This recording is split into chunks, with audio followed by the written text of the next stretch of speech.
எல்லாருமே விதவிதமாக பிரியாணி செஞ்சு சாப்பிட்ருப்பீங்க. ஆனால் இந்த மாதிரி மெத்தடில் ஒரே ஒரு வாட்டி பிரியாணி பண்ணி பாருங்கள்.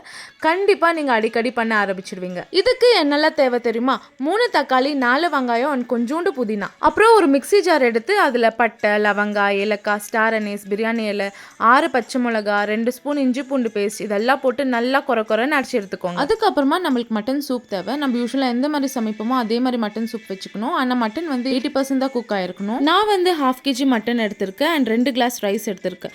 ஸோ 4 கப்பு சூப் வர மாதிரி நான் மெஷர் பண்ணி எடுத்துக்கிறேன். அதுக்கப்புறமா ஒரு கடாயில் எண்ணெயை ஊற்றி வெங்காயத்தை போட்டு நல்லா ரோஸ்ட் பண்ணி அதில் தக்காளி அப்புறம் புதினா எல்லாத்தையும் போட்டு வதக்கிக்கணும். அப்புறம் நம்ம மிக்சியில் பேஸ்ட் பண்ணி வச்சிருக்கோம் பாருங்க, அதையும் போட்டு நல்லா மிக்ஸ் பண்ணிக்கணும். இப்போ நம்ம கடாயில் இருக்கிற எல்லாத்தையும் சூப்பில் போட்டு மிக்ஸ் பண்ணிக்கணும். சூப்பில் ஆல்ரெடி உப்பு போட்டு தான் நான் வேக வச்சிருந்தேன். ஸோ உப்பு எப்படி இருக்குன்னு டேஸ்ட் பண்ணிக்கிட்டு வேணும்னா போட்டுக்கலாம் எக்ஸ்ட்ரா. காரத்துக்கு நான் எதுவுமே எக்ஸ்ட்ரா ஆட் பண்ண மாட்டேன். அந்த மிக்சியில் போட்டு அரைச்சோமே அதோட அவ்வளோதான். நம்ம அரிசி ஆட் பண்ணி லிட்டை க்ளோஸ் பண்ணிட்டு 5 விசில் விட்டு நம்மளுக்கு பிரியாணி ரெடி ஆகிடும். இந்த பிரியாணியோட பேரை நான் இன்னும் உங்ககிட்ட சொல்லலையே. இது பேர் ஹனுமந்து பிரியாணி.